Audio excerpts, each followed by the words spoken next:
শেষ জামানায় এক শ্রেণীর মেয়ে আসবে যাদেরকে আমি দেখি নাই, মানে 1400 বছর আগে এরা ছিল না। তাদের খাসলত কি? তারা কাপড় পরবে, নিসাউন কাসিয়া আরিয়া, কাপড় পরবে কিন্তু নগ্ন থাকবে। মানুষ জেনা করবে, জেনাকে হালাল মনে করবে, হারাম মনে করবে না। মানুষ হত্যা করবে, যাকে হত্যা করবে সে জানবে না কেন হত্যা করছে, আর যে মারা যাবে সেও বুঝবে না কি জন্য আমাকে মারলো। একটা বড় জিনিস যেটা শেষ জামানায় হবে, এটা আগে হয়নি, এটা বিগত 100 বছর থেকে আমরা দেখছি। আশ্চর্য একটা বিষয়। আর কোন নিদর্শনের জন্য অপেক্ষা করছেন? এগুলো আস্তে আস্তে ডে বাই ডে বাড়তে থাকবে, হারাজ বাড়বে, হারাজ মানে হত্যাকাণ্ড, প্রচুর হত্যাকাণ্ড হবে। প্রথম বিশ্বযুদ্ধে মানুষ মরেছে প্রায় 3 থেকে 4 কোটি, দ্বিতীয়টাতে মানুষ মরেছে 7 থেকে 8 কোটি। সামনে যেটা হবে, এখানে দেখবেন পৃথিবীর 3 ভাগের 1 ভাগই শেষ। অনেক ভূমিকম্প হবে, আর প্রত্যেক ভূমিকম্পে পৃথিবীর সময় কিন্তু সংক্ষিপ্ত হয়ে আসে। এটা আপনারা যারা সায়েন্স জানেন তারা বুঝবেন। 99% সম্ভাবনা হচ্ছে সে ব্যক্তি জাহান্নামে যাবে। যে ইসলামের প্রতিটা বিষয়ের সলিউশন আছে কি নাই, যদি আপনি দেখেন নিরপেক্ষভাবে হ্যাঁ আছে, তাহলে আর দেরি করবেন না, ইস্তেগফার করে আল্লাহর কাছে আত্মসমর্পণ করেন। আল্লাহ পাক আপনার বিগত জীবনের যত গুনাহ খাতা আছে সমস্ত গুনাহ আল্লাহ মাফ করে দিবেন ইনশাআল্লাহ তাআলা। আল্লাহ পাক তো এমনটা বলেছেন, ইল্লা মান তাবা ওয়া আমানা ওয়া আমিলা আমালান সালিহা ফাউলাইকা ইউবাদদিলুল্লাহু সাইয়্যাতিহিম হাসানাত। যারা তওবা করবে, ঈমান নিয়ে আসবে এবং আমলে সালেহ বেশি বেশি করতে থাকবে, আল্লাহ পাক তাদের গুনাহ শুধু মাফ করবেন না, বরং গুনাহগুলোকে নেকি দিয়ে পরিবর্তন করে দিবেন। বলেন সুবহানাল্লাহ। ওয়ালাকাদ আতাইনা লুকমানাল হিকমাতা আন ইশকুর লিল্লাহ ওয়া মান ইয়াশকুর ফাইন্নামা ইয়াশকুরু লিনাফসিহি ওয়া মান কাফারা ফাইন্নাল্লাহা গনিয়্যুন হামিদ। আল্লাহ রাব্বুল আলামিন বলছেন, নিশ্চয়ই আমি লোকমানকে প্রজ্ঞা দিয়েছিলাম, হিকমা দিয়েছিলাম। নিশ্চয়ই আমি লোকমানকে প্রজ্ঞা দিয়েছিলাম এবং তাকে আদেশ করেছিলাম সে যেন আল্লাহর শুকরিয়া আদায় করে। প্রকৃতপক্ষে যে আল্লাহর শুকরিয়া আদায় করে সে নিজের ভালোর জন্যই তা করে। যদি কেউ আল্লাহর কৃতজ্ঞতা প্রকাশ না করে, কুফরি করে, এতে আল্লাহ পাকের কিছুই এসে যায় না। আল্লাহ পাক গনিয়ুন হামিদ, অভাব মুক্ত এবং প্রশংসিত। কে এই লুকমান হাকিম যাকে প্রজ্ঞা দেয়া হয়েছে? তাফসীরের গ্রন্থগুলোতে দেখলে দেখা যায় যে তিনি নবী ছিলেন কি ছিলেন না, এটা নিয়ে অনেক বিতর্ক আছে। এক শ্রেণীর আলেম বলতেন যে তিনি নবী ছিলেন, আর আরেক শ্রেণীর আলেম বলতেন যে তিনি নবী ছিলেন না, বরং একজন আল্লাহর ওলি ছিলেন। তিনি যে একজন নবী ছিলেন না, এই মতবাদটা বেশি শক্তিশালী। কোরআনুল কারীমে এমন কিছু মানুষের কথা উল্লেখ করা আছে যারা নবী ছিলেন কিনা এ বিষয়ে সন্দেহ আছে, কিন্তু তাদেরকে আল্লাহ পাক যে ইলম আর হিকমা এবং প্রজ্ঞা দিয়েছেন এ বিষয়ে কোনো সন্দেহ নাই। যেমন একজন ব্যক্তির নাম হচ্ছে খিদর আলাইহিস সালাম, নাম শুনেছেন? আর একজনের নাম যুলকারনাইন, নাম শুনেছেন? নবী মূসা আলাইহিস সালাম একদিন জনগণের সামনে ভাষণ দিচ্ছেন। তার খুতবা শেষ হওয়ার পর একজন ব্যক্তি উঠে দাঁড়িয়ে বলল, হে মূসা আলাইহিস সালাম, তুমি অত্যন্ত চমৎকার একটা বক্তব্য দিয়েছ। তুমি কি পৃথিবীর সবচেয়ে জ্ঞানী মানুষ? নবী মূসা আলাইহিস সালাম বললেন, হ্যাঁ, আমি পৃথিবীর সবচেয়ে জ্ঞানী মানুষ। তিনি এই অর্থে বলেছিলেন যে তার কাছে আল্লাহর ওহী আসে, তাওরাত তার উপর নাজিল হয়। আল্লাহর ওহী যার কাছে আসে তার চেয়ে কোনো জ্ঞানী মানুষ থাকতে পারে? জ্ঞানের উৎস কি? মানুষের মস্তিষ্ক প্রসূত যুক্তি, বিজ্ঞান এবং দর্শন, না আল্লাহর ওহী? জ্ঞান কোথা থেকে এসেছে? ওয়াল্লামা আদামাল আসমাআ কুল্লাহা, আল্লাহ পাক বলছেন, আমি আদম আলাইহিস সালামকে সমস্ত নাম শিক্ষা দিয়েছি। জ্ঞান কে শিক্ষা দিয়েছেন? আল্লামাল ইনসানা মা লাম ইয়ালাম, তিনি মানুষকে সেই জ্ঞান শিক্ষা দিয়েছেন যা মানুষ জানতো না। কে শিক্ষা দিয়েছেন? সৃষ্টিগতভাবে আমরা জ্ঞানী ছিলাম না, আল্লাহ পাক আমাদেরকে জ্ঞান শিক্ষা দিয়েছেন। জ্ঞানতাত্ত্বিক দর্শনের বইগুলো পড়লে আমরা দেখি এক শ্রেণীর দার্শনিক বিতর্ক করতেন যে জ্ঞান মানুষ সৃষ্টিগতভাবেই নিজেদের ডিএনএর মধ্যে পেয়েছে, এদেরকে বলা হয় বুদ্ধিবাদী দার্শনিক। আবার আরেক শ্রেণীর দার্শনিক বলতেন না, মানুষ অভিজ্ঞতা থেকে যা অর্জন করে সেটাই হচ্ছে জ্ঞান। আবার নতুন আধুনিক কিছু দার্শনিক এসেছিলেন যারা বলতেন আসলে বুদ্ধিবাদও নয়, অভিজ্ঞতাবাদও নয়, মানুষ বুদ্ধি অভিজ্ঞতা উভয়ের সমন্বয়ে জ্ঞান শিখে। এদেরকে বলা হতো সমন্বয়বাদী দার্শনিক। তো আমরা দেখি যে দার্শনিকগণ কোনো সলিউশনে যেতে পারেন না, তর্ক করতে থাকেন, বিতর্ক করতে থাকেন, কিন্তু কোনো কুল কিনারা খুঁজে পান না, কারণ তারা চূড়ান্ত অসীম সত্তার কাছে আত্মসমর্পণ করতে পারেন না। তিনি কে? আমরা জানি জ্ঞান আল্লাহর পক্ষ থেকে আসে। আল্লাহ পাক সূরা কাহফের মধ্যে বলেছেন 29 নম্বর আয়াতে, ওয়াকুলিল হাক্কু মির রাব্বিকুম, হে নবী মুহাম্মদ সাল্লাল্লাহু আলাইহি ওয়াসাল্লাম, হক বা সত্য বা জ্ঞান বা ন্যায় অন্যায়ের মানদণ্ড বা সত্য মিথ্যার মানদণ্ড তোমার রবের পক্ষ থেকে আসে, ফুল স্টপ। জ্ঞান ন্যায় অন্যায়ের মানদণ্ড তোমার রবের পক্ষ থেকে আসে। ফামান শাআ ফালইউমিন, যার ইচ্ছা হয় সে ঈমান নিয়ে আসুক, ওয়ামান শাআ ফালইয়াকফুর, যার ইচ্ছা হয় সে অস্বীকার করুক। ইন্না আ'তাদনা লিযালিমিনা নারান, আমি অস্বীকারী জালেমদের জন্য আগুন প্রস্তুত করে রেখেছি। বলেন নাউযু বিল্লাহ। আমরা বিশ্বাস করি আল্লাহ রাব্বুল আলামিন সমস্ত বিষয়ের স্রষ্টা।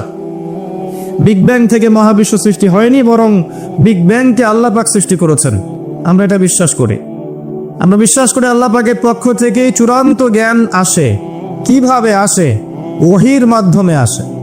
আল্লাহ পাক কি সরাসরি মানুষের সাথে কথা বলেন? বলেন না। আল্লাহ পাক একটা মাধ্যম অবলম্বন করেন। মানুষের মধ্যে কিছু মানুষকে আল্লাহ পাক বাছাই করে নেন, যাদের কাছে আল্লাহর পক্ষ থেকে ওহী নাজিল করা হয়।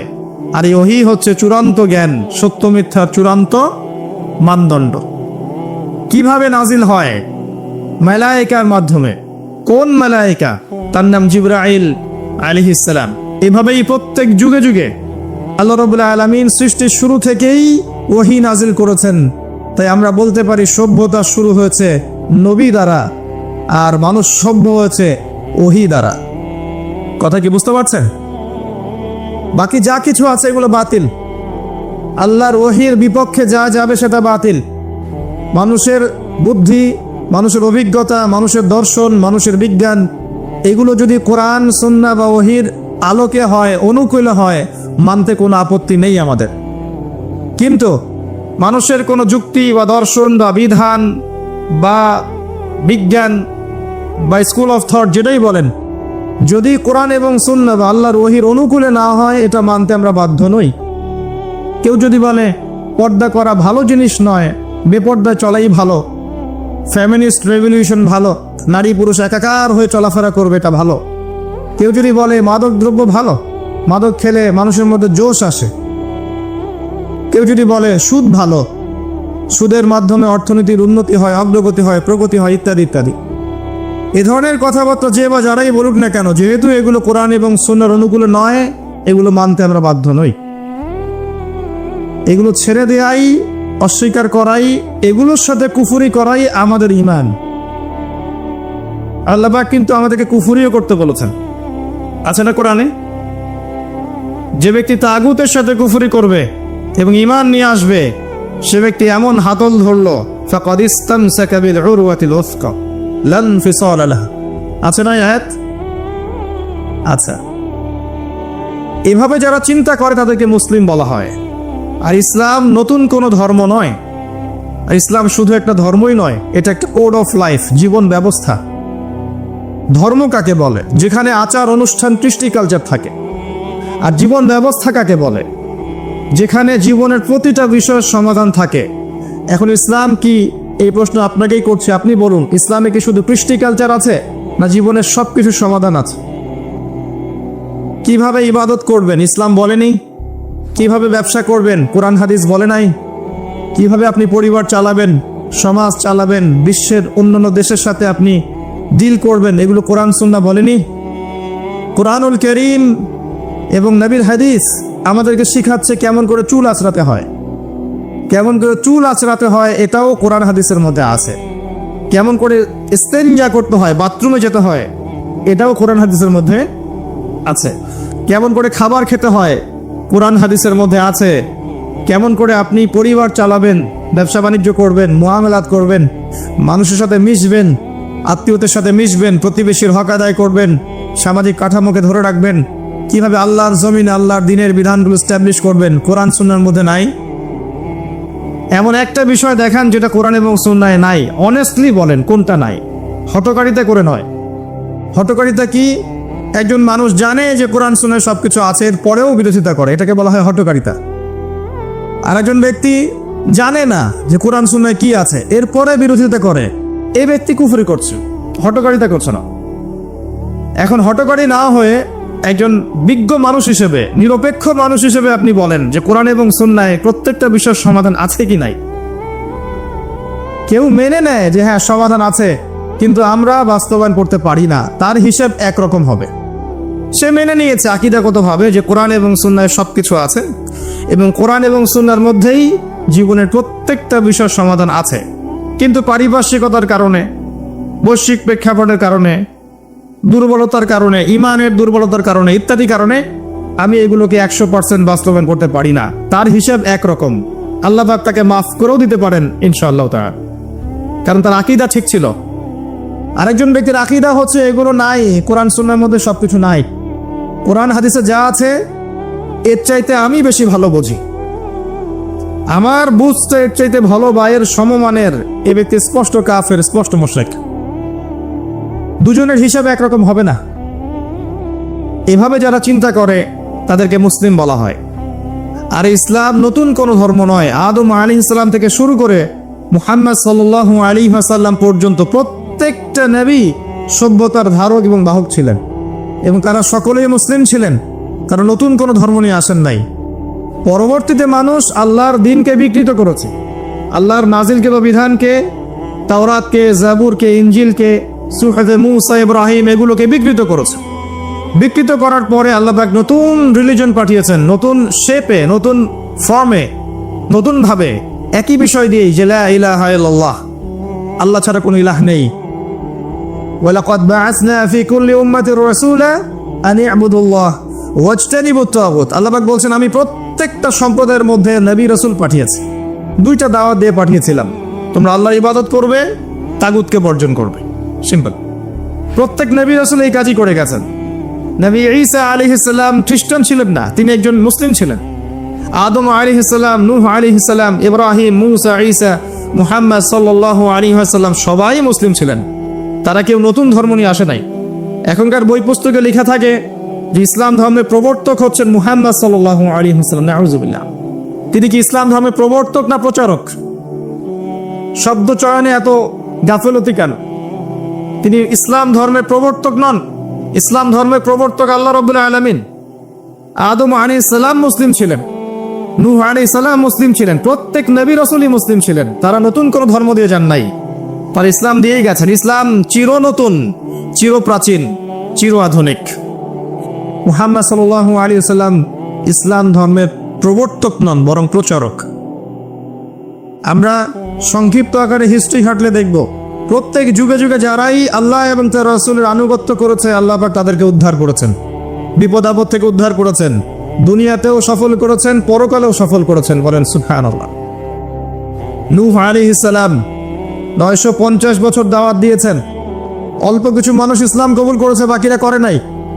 ওই অল্প কিছু মানুষকেই তিনি উদ্ধার করেছেন, আল্লাহ পাক বিপদ থেকে উদ্ধার করেছেন, বাকিদেরকে আল্লাহ পাক ডুবিয়ে দিয়েছেন। আমরা যারা পৃথিবীতে বেঁচে আছি এখন, আমরা কোনো না কোনোভাবে ওই 40 বা 80টা পরিবারের সদস্য। আমাদের বংশ ওখানে গিয়ে মিলে যাবে ওই 40 জন বা 80 জনের সাথে। এর বাইরে পৃথিবীতে আর কোনো মানুষ তখন ছিল না। কথা কি বুঝতে পারছেন? ওই যে কিস্তির মধ্যে 40টা বা 80টা পরিবার চলে গেল না, মনে আছে? তারাই পৃথিবীতে টিকে ছিল, বাকি সবাইকে আল্লাহ পাক ধ্বংস করে দিয়েছেন। আমরা সবাই তাদেরই সন্তান। দেখবেন চেহারার মধ্যে মিল পাবেন, বিভিন্ন জায়গার মানুষের মধ্যে চেহারার মিল থাকবে। আফ্রিকার মানুষ একরকম, আরবের মানুষ একরকম, পশ্চিমা বিশ্বের মানুষ একরকম, চাইনিজ, উত্তর কোরিয়া, দক্ষিণ কোরিয়া, এই কন্টিনেন্টের মানুষ একরকম। সবাই একই পরিবার থেকে এসেছে এবং আমরা সবাই একজন পুরুষ এবং একজন নারী থেকে এসেছি। তিনি কে? আদম আলাইহিস সালাম এবং আমাদের মা হাওয়া আলাইহিস সালাম। আমরা সবাই কিন্তু ভাই। দুনিয়াতে এসে শয়তানের ধোকায় পড়ে আল্লাহ পাকের ওহীকে অগ্রাহ্য করে কেউ আল্লাহর আনুগত্য করছে, কেউ কুফরি করছে। এভাবে আস্তে আস্তে মানুষের মধ্যে বিভক্তি সৃষ্টি হয়ে গেল। যাই হোক, আমরা ওইদিকে যাচ্ছি না। আমি বলতে যাচ্ছি, প্রত্যেক যুগে যুগে যারাই আল্লাহ এবং তার রাসূলের আনুগত্য করেছে, আল্লাহ পাক উদ্ধার করেছেন।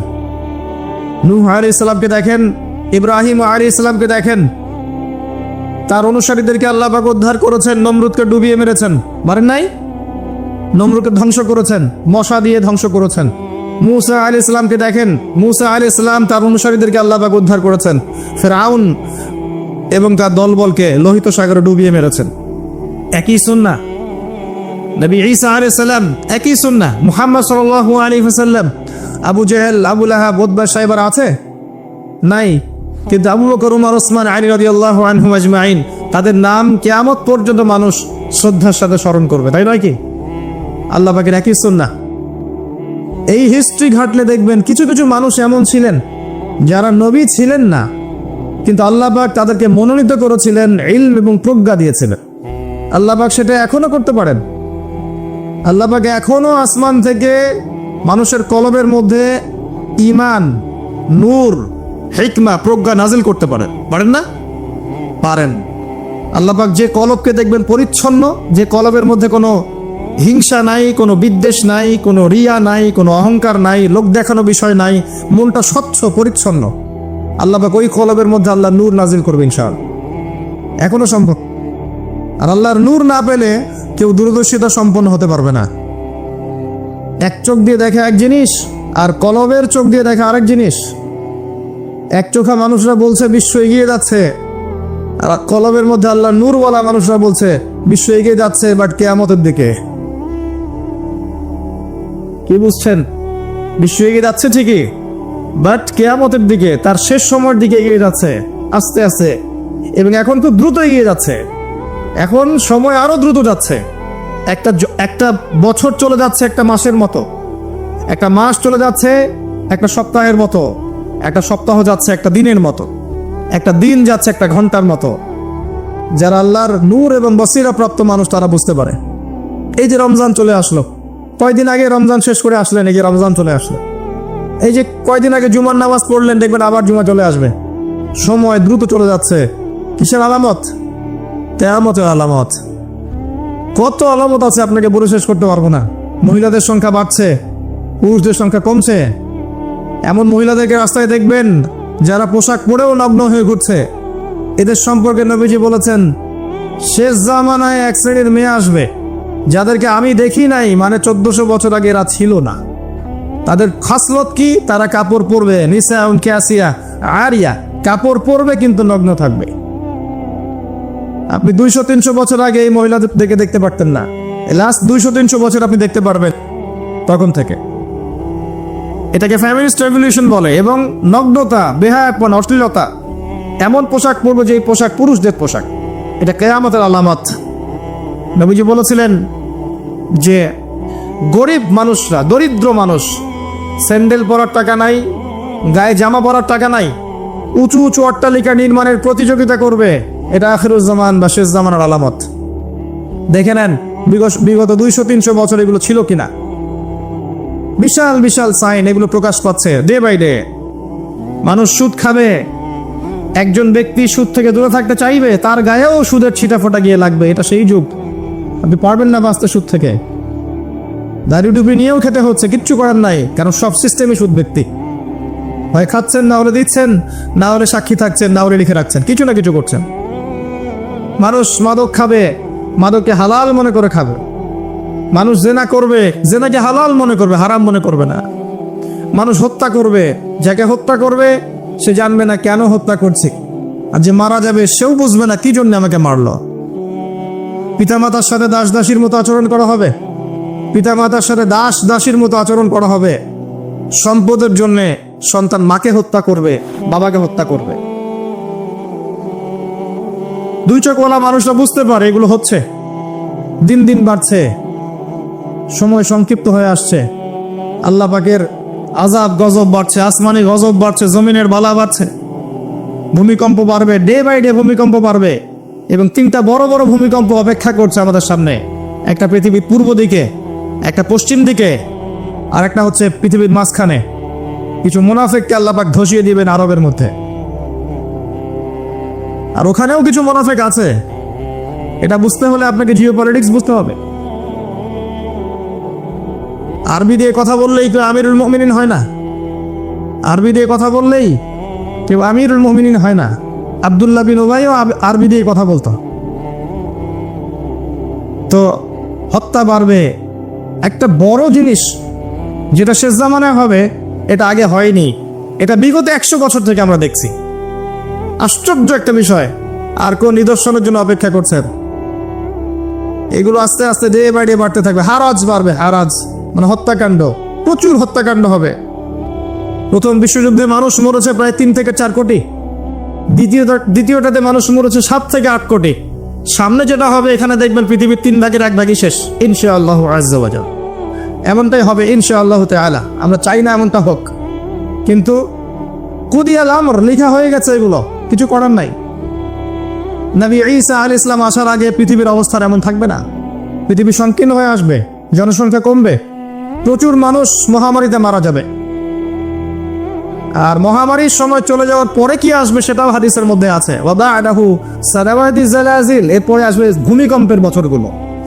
মহামারীর সময়গুলো যখন চলে যাবে, এরপরে আসবে ভূমিকম্পের বছরগুলো। আলেম ওলামা আছে, ওনাদের কাছে অনুবাদ করে নিয়েন। সানাওয়াত, সানার বহু বচন, একটা বছর না, অনেক বছর।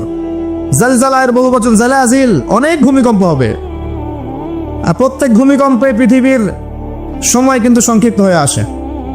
এটা আপনারা যারা সায়েন্স জানেন তারা বুঝবেন। যাই হোক, এই অবস্থার প্রেক্ষাপটে ইসলাম ছাড়া আত্মসমর্পণের কোনো জায়গা নাই। আর ইসলাম ছাড়া সমাধানও কেউ দিতে পারবে না। এই জন্য নিরপেক্ষভাবে আল্লাহর কাছে যেহেতু ফিরে যেতেই হবে, আমাদের উচিত ইসলামকে আগে ভালো করে জানা এবং বোঝা, হটকারী না হওয়া। আগে জানা এবং বোঝা যে ইসলামের প্রতিটা বিষয়ের সলিউশন আছে কি নাই।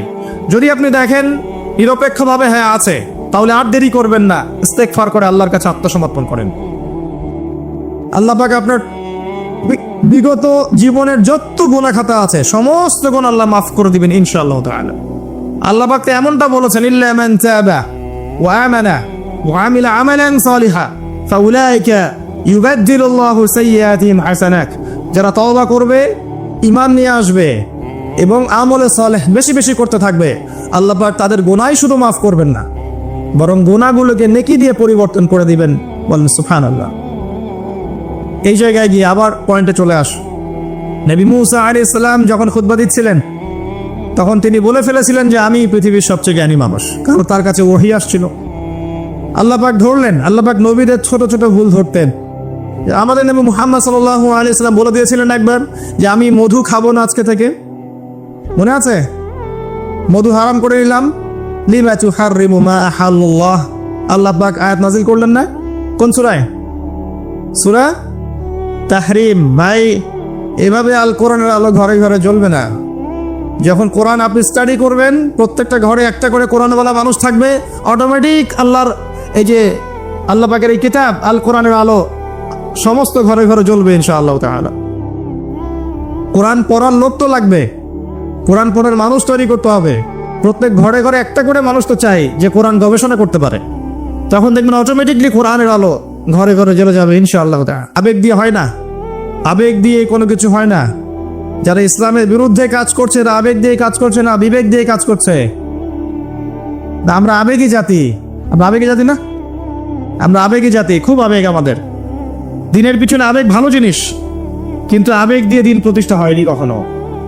নবী সাল্লাল্লাহু আলাইহি ওয়াসাল্লাম হিকমা দিয়ে, বুদ্ধি দিয়ে, কৌশল দিয়ে ধীরে ধীরে বেসিক ঠিক করে আস্তে আস্তে আস্তে আস্তে ইসলামকে এগিয়ে নিয়ে গেছেন। 23 বছর সময় লেগেছে। কত বছর? কখনো কখনো অত্যাচার সহ্য করতে হয়েছে, করেছেন। কখনো মার খেতে হয়েছে, খেয়েছেন। কখনো গালি খেতে হয়েছে, খেয়েছেন। কখনো সমালোচনা সহ্য করতে হয়েছে, করেছেন। কখনো দেশ থেকে চলে যেতে হয়েছে, চলে গিয়েছেন। হাল ছেড়ে দেন নাই, ধীরে ধীরে ইসলামকে নিয়ে এগিয়ে গেছেন। একদিনে তো দিন কায়েম হয়নি, হয়েছে। তার আগ পর্যন্ত এভাবে গ্লোবালি কিছু হবে এটা আমার মনে হয় না। আমি স্টাডি করে যা মনে হচ্ছে আমার কাছে মনে হয় না যে গ্লোবালি তার আগে কিছু হবে। ক্ষুদ্র পরিসরে বা ব্যক্তিগতভাবে বা সামাজিকভাবে ছোট ছোট ক্ষেত্রে কিছু হতে পারে, কিন্তু বড় পরিসরে মনে হচ্ছে না যে এত সময় আমাদের হাতে বাকি আছে। আল্লাহ রাব্বুল আলামিন ভালো জানেন, ইল্লা মাশাআল্লাহ। নবী মুসা আলাইহিস সালাম যখন এই কথা বলছেন, আল্লাহ পাক ধরে ফেলেছেন। তিনি বলছেন, আমার একজন বান্দা আছে যার নাম খিদর। খিদর আলাইহিস সালাম, খিদর মানে শ্যামল বা সবুজ। তিনি যেখানে বসতেন ওই জায়গাটা সবুজ হয়ে যেত।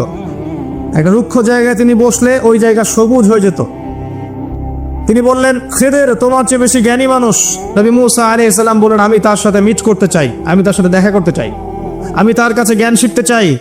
তিনি এগিয়ে গেলেন জ্ঞান শেখার পথে। একজন সাথীকে সঙ্গে দিলেন, তার নাম ইউশা বিন নুন। এগিয়ে গেলেন, যেতে যেতে তাকে বলে দেওয়া হয়েছিল, এই মাছটা যেখানে গিয়ে জীবিত হয়ে যাবে সেখানেই তুমি তাকে পাবে, যেখানে দুইটা সাগর একসাথে মিলিত হবে সেখানে তুমি তাকে পাবে। নবী মুসা আলাইহিস সালাম ওই জায়গা থেকে আরো দূরে চলে গিয়েছিলেন এবং যখন তিনি পথটা ভুল করেছেন তখন ক্লান্ত হয়ে পড়েছিলেন। এই জায়গায় গিয়ে আমি বলি যে আপনার জীবনের চলার পথ যদি ভুল হয় আপনি খুব দ্রুত ক্লান্ত হয়ে যাবেন আর কি। আমার কথা কি বুঝতে পারেন? আপনার জীবনের চলার পথ যদি ভুল হয়, আল্লাহর পথে না হয়, তাহলে আপনি খুব দ্রুত ক্লান্ত হয়ে পড়বেন। নবী মুসা আলাইহিস সালাম যখন বুঝতে পারলেন পথ ভুল হয়েছে, আবার ফিরে আসলেন। এসে দেখলেন পাথরের উপরে, শিলাখণ্ডের উপরে সেই ব্যক্তি বসে আছেন, তার নাম খিদর আলাইহিস সালাম। যে পৃথিবীর সবচেয়ে জ্ঞানী মানুষ, তার চরিত্র হওয়া দরকার ওই শিলার মতো। এটার একটা নিদর্শন। তিনি পাথরের উপর বসেছিলেন। খিদর আলাইহিস সালাম, নবী মুসা আলাইহিস সালাম বললেন, আমি আপনার কাছে জ্ঞান শিখতে চাই। আমি শুনেছি আপনাকে আল্লাহর পক্ষ থেকে জ্ঞান দেওয়া হয়েছে। তিনি কিন্তু নবী নন। আমি বুঝাতে যাচ্ছি যে নবী না হয়েও জ্ঞানী হওয়া যায়, আল্লাহর পক্ষ থেকে জ্ঞান আসতে পারে যদি আপনার কলবে কি থাকে, নূর থাকে, স্বচ্ছতা থাকে এবং আপনি বেশি বেশি আল্লাহর জিকির করেন, আল্লাহকে ডাকেন, আপনি আল্লাহর মারিফত অর্জন করতে পারেন, মনের মধ্যে হিংসা থাকে না, বিদ্বেষ থাকে না, অহংকার থাকে না, আল্লাহ নূর আসতে পারে। এই যুগেও সম্ভব ইনশাআল্লাহ তাআলা। হাল আত্তাবিউকা আলা আন তুআল্লিমানি মিম্মা উল্লিমতা রুশদা। মুসা আলাইহিস সালাম বলছেন, আমি কি আপনার সাথে সফর সঙ্গী হতে পারি? এই শর্তে যে আপনি আমাকে জ্ঞান শেখাবেন, যেই জ্ঞান আল্লাহ আপনাকে শিখিয়েছেন। এবার খিদর আলাইহিস সালাম বলছেন, ইন্নাকা লা তাস্তাতিআ মাইয়া সাবরা। তুমি তো আমার সাথে ধৈর্য ধরতে পারবে না। সুবহানাল্লাহ। একজন নবীকে বলছেন, একজন নবীকে একজন মানুষ বলছেন, তুমি তো আমার সাথে ধৈর্য ধরতে পারবে না। আপনি মনে করেন একটা স্কুলের টিচার 100টা বাচ্চাকে পড়াচ্ছেন। পরীক্ষার আগে আপনি বলে দিলেন যে 1 বছর আমি তোমাদেরকে পড়িয়েছি, তুমি অমুক আব্দুল্লাহ ফার্স্ট হতে পারো, আর তুমি আব্দুর রহমান তুমি ফার্স্ট হতে পারবে না, তুমি হবে লাস্ট। আপনার অভিজ্ঞতা, আপনি 1 বছর পড়িয়েছেন, আপনি দেখলেন রেজাল্ট ঠিক তাই হলো, আব্দুল্লাহ ফার্স্ট হয়েছে, আব্দুর রহমান লাস্ট হয়েছে। এর মানে কি এই টিচার গায়েব জানে? গায়েব জানে? তার ইলম, তার প্রজ্ঞা, তার অভিজ্ঞতা। নবী মুসা আলাইহিস সালামকে বলছেন তিনি, খিদর আলাইহিস সালাম, ইন্নাকা লান তাস্তাতিআ মাইয়া সাবরা। তুমি আমার সাথে ধৈর্য ধরতে পারবে না। মানে গল্পের শেষে আপনি গিয়ে দেখবেন তিনি আসলেই ধৈর্য ধরতে পারেন নাই। তো মুসা আলাইহিস সালাম বলেন, ইনশাআল্লাহ আমি ধৈর্য ধরব, আমি ধৈর্য ধরব ইনশাআল্লাহ, এবং আমি আপনার কাজে কোনো বিঘ্ন সৃষ্টি করব না। আচ্ছা ঠিক আছে, চলো। গল্প অনেক বড়, আমি সংক্ষেপে বলছি। 3টা ঘটনা ঘটেছে। একবার নৌকা ফুটা করে দিয়েছেন খিদর আলাইহিস সালাম, দ্বিতীয়বার একজন বালককে হত্যা করেছেন, আর তৃতীয়বার একটা দেয়ালকে নির্মাণ করেছেন। দেয়ালটা পড়ে গিয়েছিল, কোনো পারিশ্রমিক নেননি, ফ্রি অফ কস্ট দেয়াল নির্মাণ করেছেন। নবী মুসা আলাইহিস সালাম প্রত্যেকবার বলছেন যে আপনি এই কাজটা কেন করলেন, আপনি এই কাজটা কেন করলেন, বারবার জিজ্ঞাসা করছেন, ইন্টারফেয়ার করছেন। এবং খিদর আলাইহিস সালাম বলছেন, আমি কি বলিনি তোমাকে, আলাম আকুল লাক ইন্নাকা লান তাস্তাতিআ মাইয়া সাবরা। এক পর্যায়ে যখন তিনি তৃতীয় প্রশ্নের উত্তর দিতে পারলেন না, সবর করতে পারলেন না, তখন খিদর আলাইহিস সালাম বলেন, হাযা ফিরাকু বাইনি ওয়া বাইনাক। এই হচ্ছে তোমার আমার পার্থক্য, আর একসাথে চলা হলো না। তবে যাওয়ার আগে আমি তোমাকে জানিয়ে দেব কেন আমি এই কাজগুলো করেছি। ওই নৌকা ফুটা না করলে ওই নৌকার পিছনে জলদস্যু ছিল, ভালো নৌকা হলে নিয়ে চলে যেত। আমি ওই ব্যক্তির ক্ষতি করিনি, বরং উপকার করেছি নৌকা ফুটা করে দিয়ে। ওই বাচ্চাকে হত্যা না করলে ওই বাচ্চার পিতা মাতা ছিল বড় আলেম, বড় আল্লাহওয়ালা। এই বাচ্চা বড় হলে নিজেও কাফের হতো, বাপ মাকেও কুফরিতে নিয়ে যেত। অনেকটা আমাদের নাস্তিক প্রজন্মের মতো আর কি। তিনি হত্যা করেছেন, আল্লাহর আদেশে হত্যা করেছেন। আর ওই যে দেয়াল নির্মাণ করেছি, এই দেয়ালের নিচে ছিল 2জন এতিম বালকের রেখে যাওয়া পৈতৃক সম্পত্তি। তার বাবা মা রেখে গিয়েছিল সোনার কয়েন, রূপার কয়েন, এগুলো মাটির নিচে ছিল। তারা বড় হয়ে যেন এটা পায়, অন্য কেউ সিজ করতে না পারে। এই জন্য আমি এখানে রিয়াল নির্মাণ করেছি, কোনো পারিশ্রমিক নাই। বাই দ্য ওয়ে, সোনার কয়েন আর রূপার কয়েনের কথা কোরআনে আছে, দিনার আর দিরহামের কথা কোরআনে আছে, যদিও বিশ্ব ব্যবস্থায় নাই।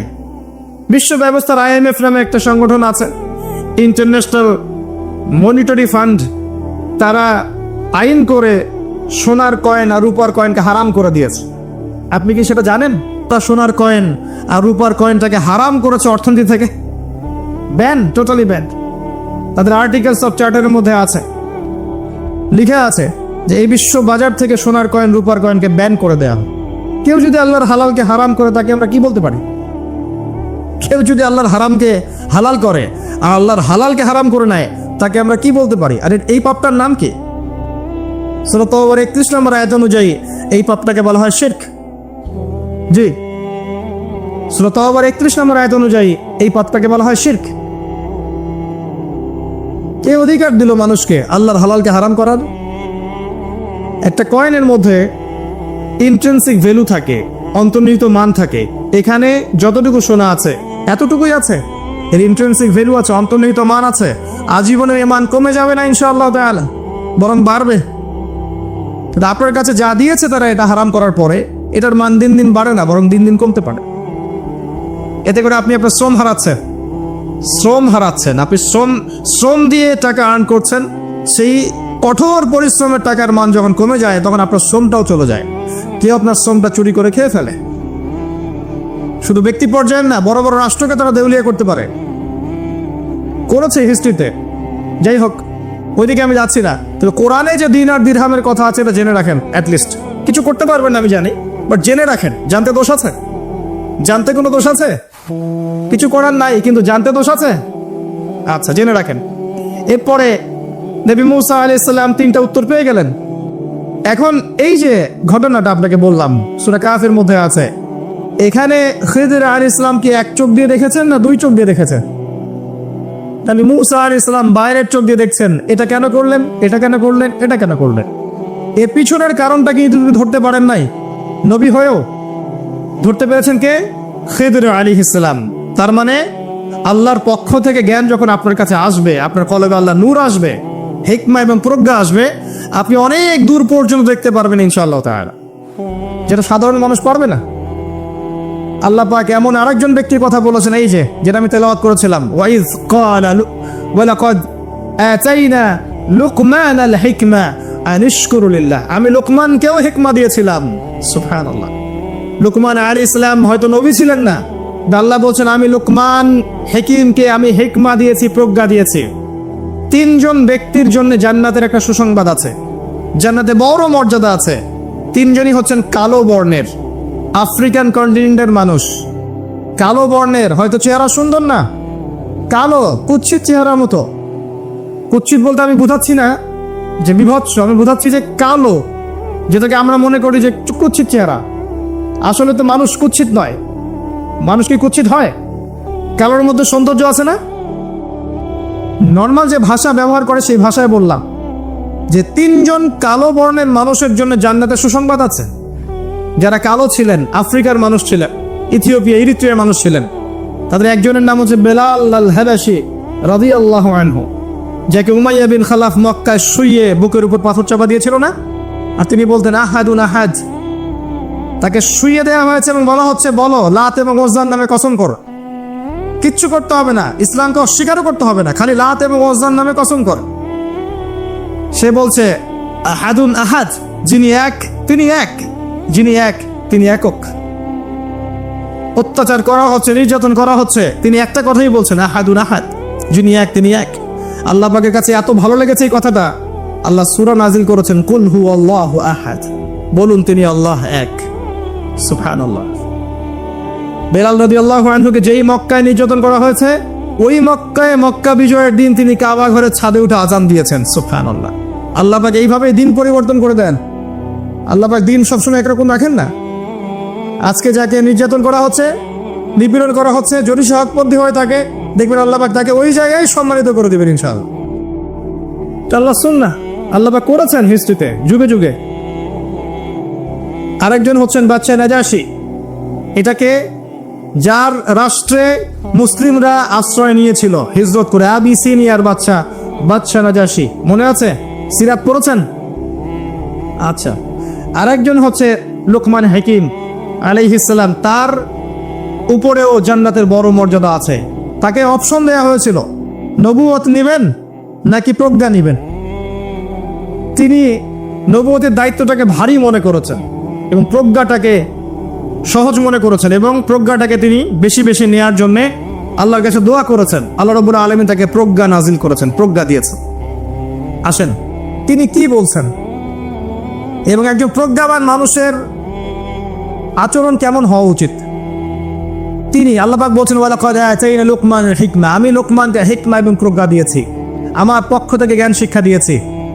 আনিশকুরু লিল্লাহ, জ্ঞানের প্রথম কাজটা হচ্ছে, হে লোকমান তুমি আল্লাহর শুকরিয়া আদায় করবে। সুবহানাল্লাহ, একজন জ্ঞানী মানুষ আল্লাহর শুকরিয়া আদায় করে। ওয়া মান ইয়াশকুর ফাইন্নামা ইয়াশকুরু লিনাফসি, যে ব্যক্তি আল্লাহর শুকরিয়া আদায় করে সে নিজের নফসের ভালোর জন্যই সেটা করে। আল্লাহ পাক অন্য আয়াতে বলেছেন, লাইন শাকারতুম লাযীদান্নাকুম, যদি তোমরা আল্লাহর শুকরিয়া আদায় করো আমি তোমাদের প্রতি আমার নিয়ামতকে কি করব? বাড়িয়ে দেব। ওয়ালা ইন কাফারতুম, যদি তোমরা কুফরি করো, ইন্না আযাবি লাশাদীদ, আমার আযাব বড়ই কঠিন, বড়ই কঠিন।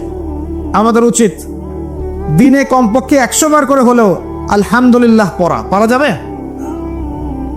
যে কোনো অবস্থাতে আলহামদুলিল্লাহ, আলহামদুলিল্লাহ। ভাই কেমন আছেন? আলহামদুলিল্লাহ। ভাই পরিবার কেমন আছে? আলহামদুলিল্লাহ। ভাই চাকরি কেমন আছে, চলছে কেমন? আলহামদুলিল্লাহ। ব্যবসা কেমন? আলহামদুলিল্লাহ। এটা হচ্ছে সেই বান্দা নিদর্শন যার মনের মধ্যে আল্লাহর প্রতি ভক্তি শ্রদ্ধা আছে, যার মনের মধ্যে আল্লাহ নূর আছে। তার নিদর্শন হচ্ছে সে সব সময় শুকরিয়া আদায় করবে। একটা এক্সাম্পল দিচ্ছি, দেখেন ইব্রাহিম আলাইহিস সালাম ওই প্যালেস্টাইনে থাকতেন, আর এই যে এইখানে মক্কায় তার একজন স্ত্রী হাজারা আলাইহিস সালাম, ওইখানে একজন স্ত্রী সারা আলাইহিস সালাম, মনে আছে ঘটনা?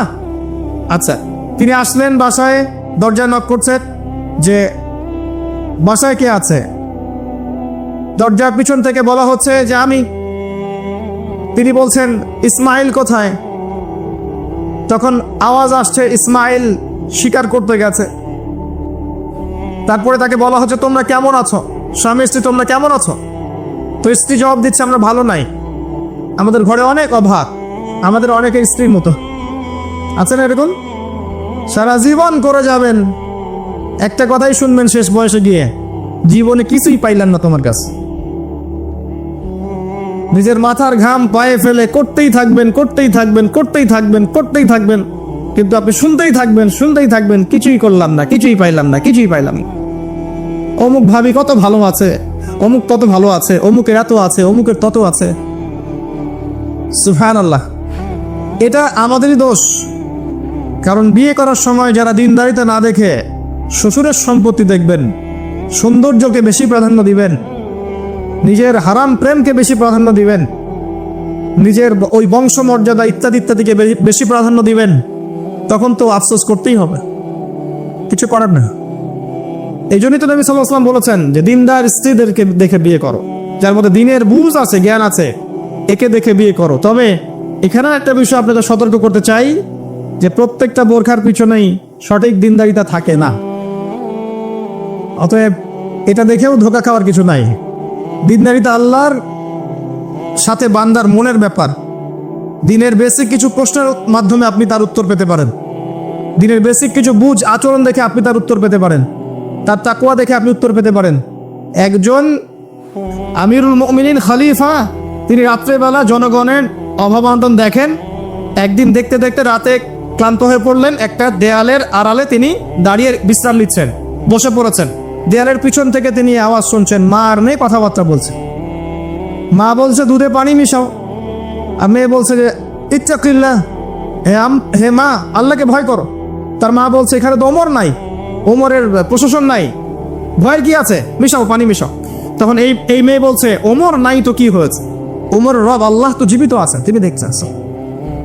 ওমর রাদিয়াল্লাহু আনহু পরের দিন ওই বাড়িটা মার্ক করে রাখলেন রাত্রেবেলা। পরের দিন তার ছেলেকে নিয়ে আসছেন এই বাসায়, এসে মেয়ে দেখাচ্ছেন, এই মেয়ে পছন্দ হয় কিনা দেখো। মেয়ে পছন্দ হয়ে গেছে। আমিরুল মুমিনিনের মানে রাষ্ট্রপ্রধানের ছেলের সাথে এই মেয়ের বিয়ে হয়ে গেল। দুধওয়ালি দুধ ধোয়াচ্ছেন যেই মেয়ে, কি দেখে বিয়ে দিলেন? সৌন্দর্য দেখে? বংশমর্যাদা? শ্বশুরের টাকা? যৌতুক? এই কাজ যদি আমরা করতে না পারি, সংসারে শান্তি আসবে না, তখন কিছু করার থাকবে না ভাই। কারণ এই ফিতনায় একবার ঢুকে গেলে জীবনটা ম্যাসাকার। এগুলো ডিল করতেই দিন দিন অনেক চলে যাবে। দিনের ফিকির পরে দেখবেন পরিবার সামলাতেই সময় শেষ, দিন শেষ। মানসিকভাবে যদি আপনি ফ্রেশ না থাকেন, ভালো না থাকেন, সাউন্ড না থাকেন, আপনি দিনের জন্য কিন্তু কিছু করতে পারবেন না। আর পরিবারে যদি নেককার স্ত্রী না থাকে, আপনি মানসিকভাবে ভালো থাকবেন না, এটা প্র্যাকটিক্যাল কথা। তো ওই যে স্ত্রী বলছে আমরা ভালো নাই, ইসমাইল স্বীকার করতে গেছে আমরা ভালো নাই, একবেলা খাই একবেলা খেতে পারি না, ভালো নাই। ইব্রাহিম আলাইহিস সালাম বলছেন ঠিক আছে, ইসমাইল বাসায় আসলে ওকে বলো যে তার বাবা এসেছিল, আর তাকে বলো যে ঘরের চৌকাঠটা যেন পরিবর্তন করে। কথা কি বুঝতে পারছেন? ইসমাইল আলাইহিস সালাম আসলেন, একজন বৃদ্ধা লোক এসেছিল বাসায়, তোমার বাবা পরিচয় দিয়েছে। কি বলেছে? বলেছে যে ঘরের দরজা যেন পরিবর্তন করি। তখন তিনি বলছেন তুমি কি এমন বলেছিলে যে যার কারণে এই কথাটা বলেছে? তো তিনি বলছেন আমি বলেছি আমরা ভালো নাই, আমরা অভাবে আছি, তুমি শিকারে গেছো ইত্যাদি। তখন তিনি বলছেন তুমি ভুল করেছো, তিনি আমার বাবা ছিলেন, তিনি একজন নবী, তিনি ইনডাইরেক্টলি আমাকে বলেছেন আমি যেন তোমাকে তালাক দেই। এক কথায় তালাক হতে পারে? দিনদারিতে না থাকলে তালাক দেয়া যায়। যদি ধৈর্য ধরতে ধরতে ধরতে ধরতে আপনি অতিষ্ঠ হয়ে যান, দিনের ব্যাপারে আর কম্প্রোমাইজ করতে পারেন না, সেক্ষেত্রে তালাক একটা অপশন আছে। এটা খারাপ নয়, যদিও এটা মন্দের ভালো একটা অপশন, কিন্তু সবর করতে উৎসাহিত করা হয়েছে। সবর করতে করতে করতে করতে যদি ভিতরটা পরিবর্তন না হয়, এরকম আল্লাহর প্রতি অকৃতজ্ঞ মানুষকে নিয়ে আপনি সারা জীবন চলতে পারবেন না। দিনের পথে চলতে গিয়ে যারা প্রতিবন্ধকতা স্বীকার করে, তাদেরকে নিয়ে আপনি আল্লাহর পথে দাওয়াত এবং মুজাহাদার মেহনত করতে পারবেন না। এই জায়গায় কি অনেক সময় এক্সট্রিম ডিসিশন নিতে হতে পারে, এটা ইসলাম কিন্তু অপশন রেখেছে আপনার জন্য। আমি উৎসাহিত করছি না, অপশন রেখেছে। এরপরে আবার তিনি আসলেন অনেক বছর পর, এসে আবার নক করলেন যে আসসালামু আলাইকুম। ওয়ালাইকুম সালাম, ইসমাইল কোথায়? স্বীকার করতে গেছে। তোমরা কেমন আছো? আলহামদুলিল্লাহ আমরা অনেক ভালো আছি। ঠিক আছে, ইসমাইল বাসায় আসলে তাকে বলো ঘরের চৌকাঠটা যেন যত্ন করে আদর করে মহব্বত করে রাখে। কথা বুঝতে পারছেন? এবার ইসমাইল আলাইহিস সালাম আসলেন বাসায়, তার স্ত্রী জিজ্ঞাসা করছে, একজন বৃদ্ধা এসেছিলেন, তোমার বাবা পরিচয় দিয়েছেন, কি বলেছে? বলেছে আমি যেন ঘরের চৌকাঠটা তুমি যেন অটুট রাখো, বহাল রাখো। তুমি কি বলেছো? আমি বলেছি আমরা অনেক ভালো আছি। তখন তিনি বলছেন আমার বাবা তোমাকে অনেক পছন্দ করেছেন এবং তোমাকে নিয়ে আমাকে সংসার করতে বলেছে। এই হলো অবস্থা। শুকরিয়া আদায় যারা করতে পারবে না, তাদেরকে নিয়ে চলা মুশকিল। লুকমান হাকিম, যাকে প্রজ্ঞা দেয়া হয়েছে, তাকেও আল্লাহ পাক আদেশ করছেন তুমি আল্লাহর শুকরিয়া আদায় করো। যে ব্যক্তি আল্লাহর শুকরিয়া আদায় করে, কৃতজ্ঞতা প্রকাশ করে, যে কোনো হালতেই বলতে পারে আল্লাহ আলহামদুলিল্লাহ আমি ভালো আছি। এবার আল্লাহ রাসূল সাল্লাল্লাহু আলাইহি ওয়াসাল্লাম বলেছেন কখনো উঁচু স্তরের লোকদের দিকে তাকাবে না। যার উঁচু বাড়ি আছে, তোমার চেয়ে উঁচু বাড়ি আছে, তোমার চেয়ে বড় গাড়ি আছে, তোমার চেয়ে বেশি টাকা আর্ন করে, ওদের দিকে দেখবে না, ওদের দিকে চোখ দিও না। বরং তোমার চেয়ে নিচে যারা আছে, দরিদ্র যারা, তোমার চেয়ে যারা দরিদ্র, ওদের দিকে তাকাও। তাহলে তুমি আল্লাহর নিয়ামতের শুকরিয়া আদায় করতে পারবে ইনশাআল্লাহ। আমরা যদি হসপিটালে যাই, শুকরিয়া আদায় করতে পারবো না?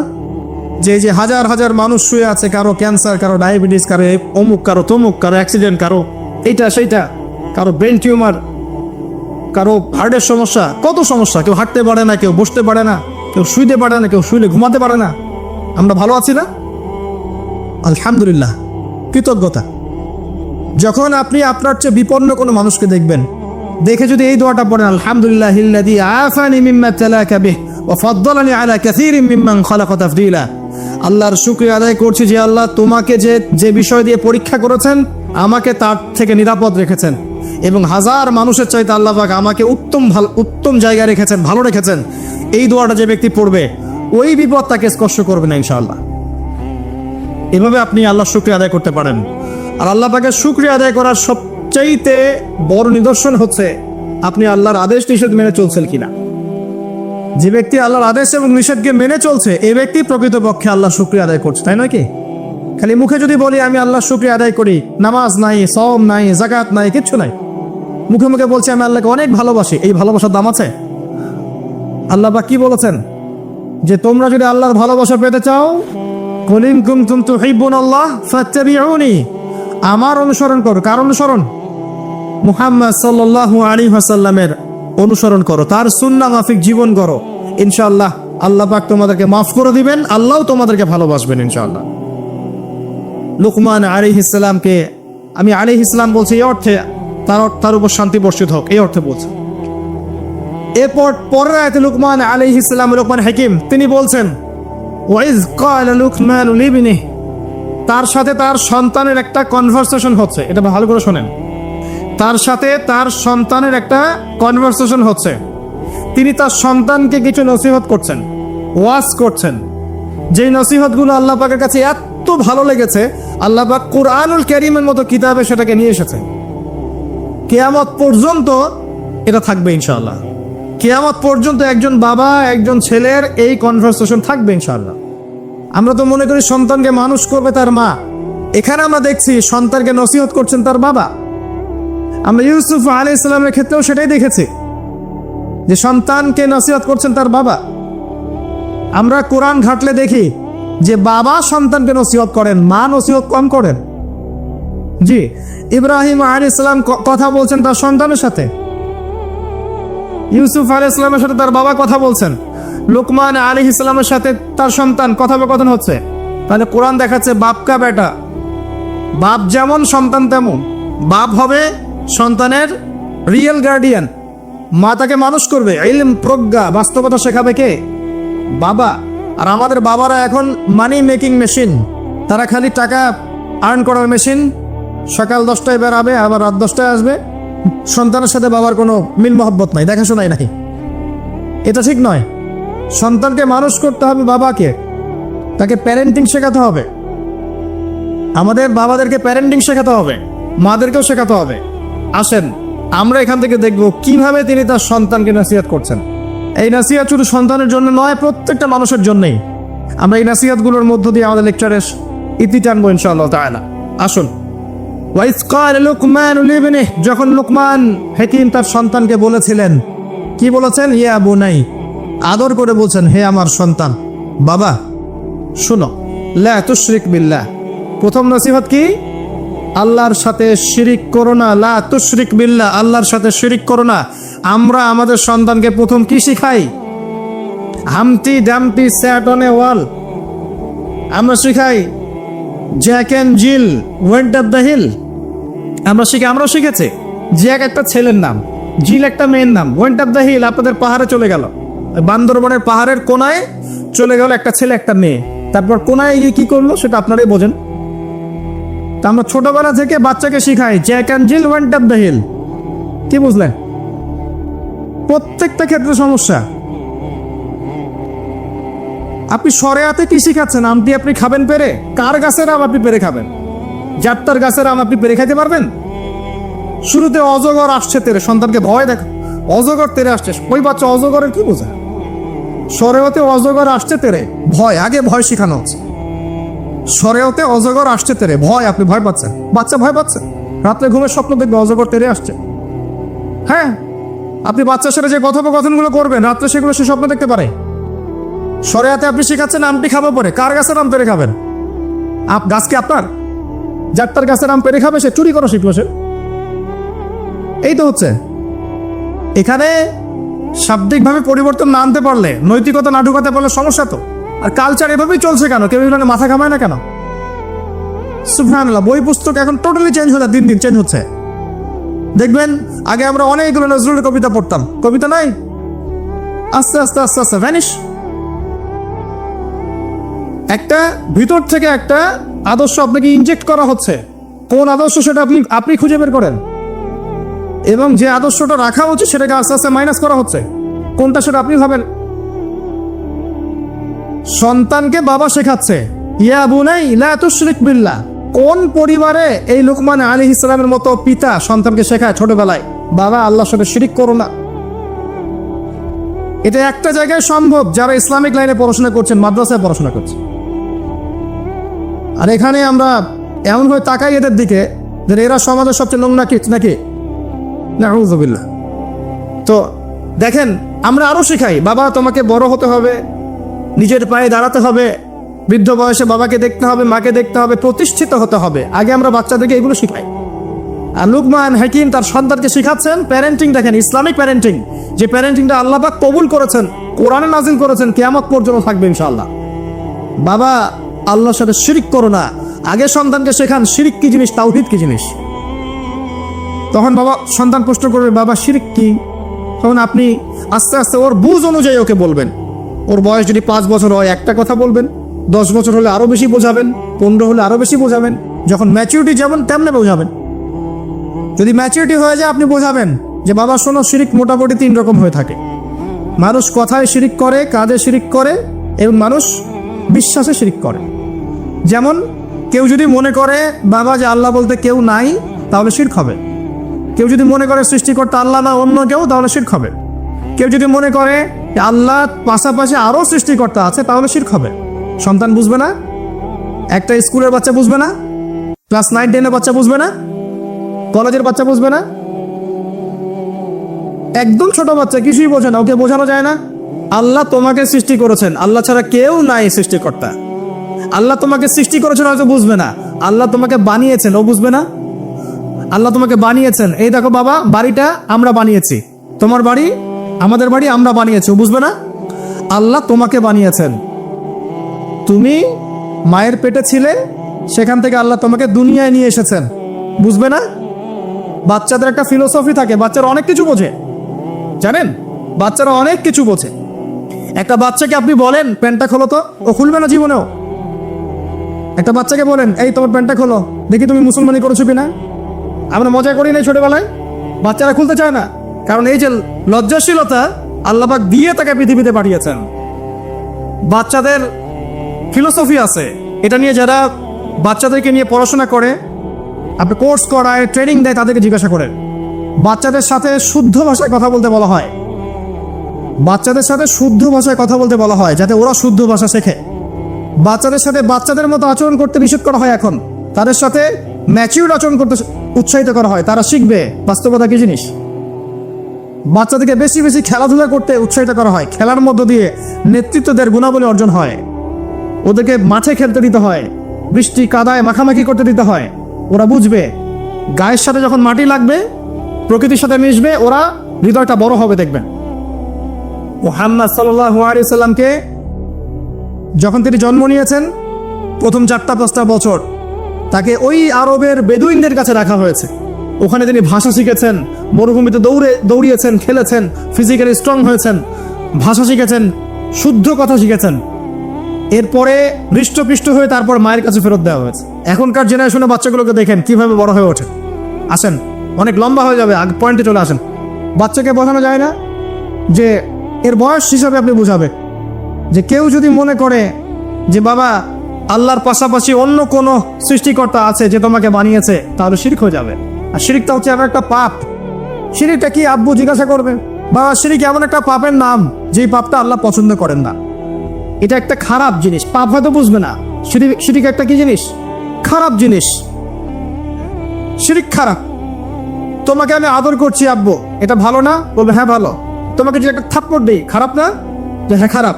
শিরক একটা খারাপ জিনিস, বাচ্চাকে বোঝানো যাবে না। বোঝাতে গেলে পারলে সবকিছু বোঝানো সম্ভব। আর আরেকটু ম্যাচিউর যখন হয়েছে, এই বাচ্চা তো ম্যাচিউর, যাকে বোঝানো হচ্ছে ইন্না শিরকা লাযুলমুন আযীম, এ তো ম্যাচিউর বাচ্চা, স্কুল কলেজ এই লেভেলের বাচ্চা। তো তাকে বোঝান যে কেউ যদি আল্লাহ ছাড়া অন্য কারো নামে কসম করে, শিরক হয়ে যায়। কেউ যদি আল্লাহ ছাড়া অন্য কারো নামে নজর মানত করে, শিরক হয়ে যায়। কেউ যদি আল্লাহ ছাড়া অন্য কারো নামে কুরবানি দেয়, শিরক হয়ে যায়। কেউ যদি আল্লাহ ছাড়া অন্য কারো জন্য ইবাদত করে, নামাজ পড়ে, রোজা রাখে, হজ করে, যাকাত দেয়, শিরক হয়ে যাবে। কেউ যদি আল্লাহ ছাড়া অন্য কারো কাছে চায়, তাহলে শিরক হয়ে যাবে, ইত্যাদি ইত্যাদি। এগুলো বোঝানো সম্ভব নয়? সম্ভব। এতটুকু তো বলা যায় আল্লাহ থেকেই সবকিছু হয়, মানুষের কোনো ক্ষমতা নাই। বুঝবে না সে? ইন্না শিরকা লাযুলমুন আযীম। বাচ্চাকে প্রথম শিখাচ্ছেন তার বাবা, বাবা শিরক করো না। শিরক হচ্ছে সবচেয়ে বড় জুলুম, সবচেয়ে বড় পাপ। আর আমরা আপনাদেরকে বলছি, শিরকের পাপ নিয়ে কেউ যদি মারা যায়, 99% সম্ভাবনা সে ব্যক্তি জাহান্নামে যাবে। 99% সম্ভাবনা কেউ যদি শিরকের পাপ নিয়ে মারা যায়, 99% সম্ভাবনা হচ্ছে সে ব্যক্তি জাহান্নামে যাবে। কারণ আল্লাহ পাক শিরকের গুনাহ ছাড়া যে কোনো গুনাহ মাফ করতে পারেন, শিরকের গুনাহ আল্লাহ পাক মাফ করেন না। শিরক ছাড়া যে কোনো গুনাহ আল্লাহ যাকে ইচ্ছা মাফ করতে পারেন। আমরা কি শিরক করব? তাওহীদ শিখবেন। একটা বইয়ের নাম বলে দেই, পড়ে নিয়ে তাওহীদ শিখতে পারবেন। বইটার নাম কিতাবুত তাওহীদ। কি নাম? কিতাবুত তাওহীদ। এখানে শিরকের সমস্ত ক্লাসিফিকেশন দেয়া আছে। কি করলে, কি চিন্তা করলে, কি বললে, কি আমল করলে শিরক হবে, সব লেখা আছে। তাকদীরকে অস্বীকার করলে শিরক হয়ে যায়। আল্লাহ পাকের হালালকে কেউ হারাম করলেও শিরক হয়, হারামকে হালাল করলে শিরক হয়। এই যে এখন কিছু মানুষ বলছে মুহাম্মদ সাল্লাল্লাহু আলাইহি ওয়াসাল্লাম শেষ নবী নন, আরো নবী লেগে আসতে পারে। শিরক আর কুফর।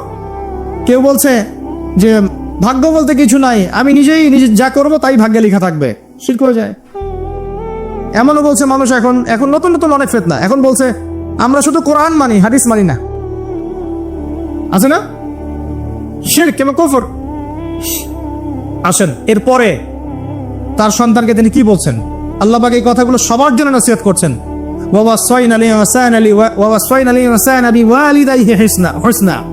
এরপর আল্লাহ পাক বলছেন মানুষকে আদেশ করা হচ্ছে যেন মানুষ তার পিতা মাতার সাথে সুন্দর আচরণ করে।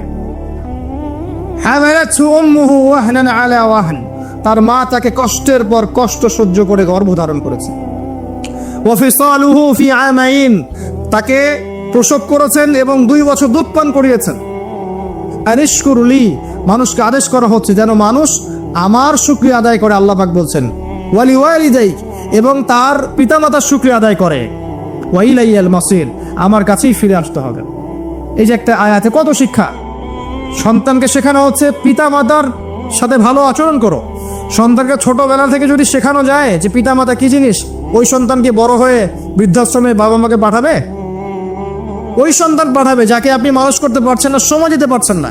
আপনিও ব্যস্ত, আপনার স্ত্রীও ব্যস্ত। ফ্যামিলিস্ট রেভলিউশন, আপনিও ব্যস্ত, স্ত্রীও ব্যস্ত। বাচ্চা মানুষ হচ্ছে ওই যে ডে কেয়ার সেন্টারে কাজের বুয়ার কাছে। তো কাজের বুয়ার আদর্শই সে বড় হবে। আমি আমার শিক্ষাকে যদি সন্তানের মধ্যে দেই, আমার সন্তান আমার মতো হবে স্বাভাবিক। আমার শিক্ষা না পেয়ে যদি অন্য কারো শিক্ষা সে পায়,